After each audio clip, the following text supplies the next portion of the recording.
তিনি বলেছেন দিল্লি নয় পিন্ডি নয়, সবার আগে দিল্লি নয় পিন্ডি নয়, নয় অন্য কোনো দেশ, সবার আগে বাংলাদেশ। অতএব বাংলাদেশকে যে ভালোবাসেন এবং দেশপ্রেমের উজ্জ্বল দৃষ্টান্ত রেখেছেন, সেই স্লোগানের মধ্য দিয়ে এটা প্রমাণিত হয়। অতএব আজকে সেই নেতা, আপনারা জানেন বাংলাদেশ জাতীয়তাবাদী দল বাংলাদেশের সর্ববৃহৎ এবং সবচেয়ে জনপ্রিয় দল। সেই দলের প্রতিষ্ঠাতা শহীদ রাষ্ট্রপতি জিয়াউর রহমান মহান স্বাধীনতার ঘোষক। জাতির বিভিন্ন ক্রান্তিকালে জিয়া পরিবার থেকে নেতৃত্ব এসেছে। জিয়াউর রহমান স্বাধীনতার ঘোষণা দিয়েছেন জিয়া পরিবার থেকে। 90-এর স্বৈরাচার বিরোধী গণতান্ত্রিক আন্দোলন, বিএনপির চেয়ারপারসন দেশনেত্রী বেগম খালেদা জিয়ার নেতৃত্বে স্বৈরাচার মুক্ত হয়েছে, গণতন্ত্র প্রতিষ্ঠা হয়েছে। জিয়া পরিবার থেকে নেতৃত্ব দিয়েছে। দীর্ঘ 17 বছর বিএনপির ভারপ্রাপ্ত চেয়ারম্যান জনাব তারেক রহমান ফ্যাসিস্ট খুনি শেখ হাসিনার বিরুদ্ধে আন্দোলন সংগঠিত করে তার নেতৃত্বের মধ্য দিয়ে ফ্যাসিস্টের পতন হয়েছে। 24-এর ছাত্র জনতার গণ অভ্যুত্থান হয়েছে। জনাব তারেক রহমানের নেতৃত্বেই আন্দোলন সফল হয়েছে। জিয়া পরিবার থেকে নেতৃত্ব এসেছে। বিএনপির ভারপ্রাপ্ত চেয়ারম্যান জনাব তারেক রহমান বলেছেন দেশ যাবে কোন পথে, ফয়সালা হবে রাজপথে। আপনারা দেখুন তার কথা সুদূর প্রসারী চিন্তার মধ্যে যেটা বলেছিলেন সেটাই সফল হয়েছে, সেটাই বাস্তবে রূপ নিয়েছে।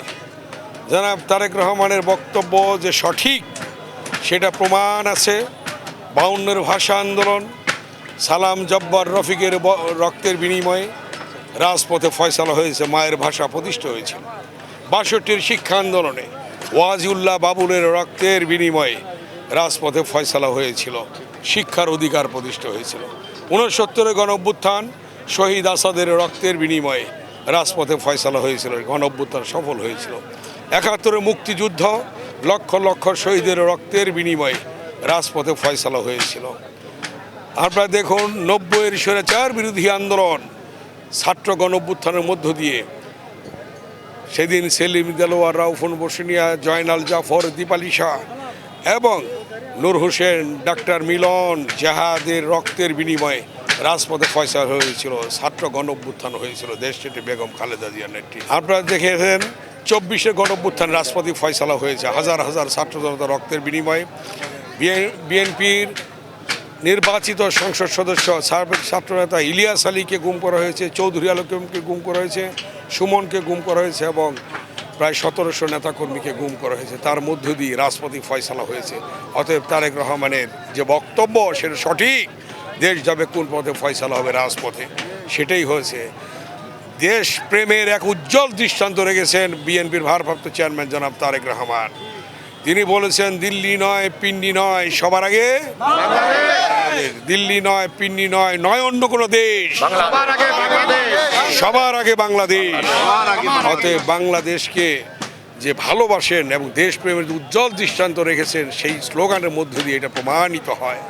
অতএব আজকে সেই নেতা বিএনপির ভারপ্রাপ্ত চেয়ারম্যান জনাব তারেক রহমান দীর্ঘ 18 বছর নির্বাসনে থাকার পরে আজকে বাংলাদেশে ইনশাল্লাহ আল্লাহর রহমতে আগামী 25শে ডিসেম্বর প্রত্যাবর্তন করবেন এবং তাকে স্বাগত জানানোর জন্যে দেশবাসী আজকে উন্মুখ। বাংলাদেশ প্রস্তুত তাকে গ্রহণ করার জন্যে, তাকে সম্বর্ধনা দেওয়ার জন্যে এবং তাকে স্বাগত জানানোর জন্যে। তারই বহিঃপ্রকাশ আজকে সারা বাংলাদেশের টেকনাফ থেকে তেঁতুলিয়া, রূপসা থেকে পাথরিয়া আজকে বাংলাদেশের মানুষ উন্মুখ হয়ে আছে। তারা আজকে এসেছে, তারা আজকে আসছে। এখানে কোটি কোটি মানুষের সমাগম হবে। তার মধ্য দিয়ে আজকে প্রমাণ হবে বিএনপির ভারপ্রাপ্ত চেয়ারম্যান তারেক রহমানের যে নেতৃত্ব সঠিক ছিল এবং তার চিন্তাভাবনা যে সঠিক ছিল, তার যে দেশপ্রেমের উজ্জ্বল দৃষ্টান্ত সেটাই প্রমাণ হবে জনগণের সমাগমের মধ্য দিয়ে।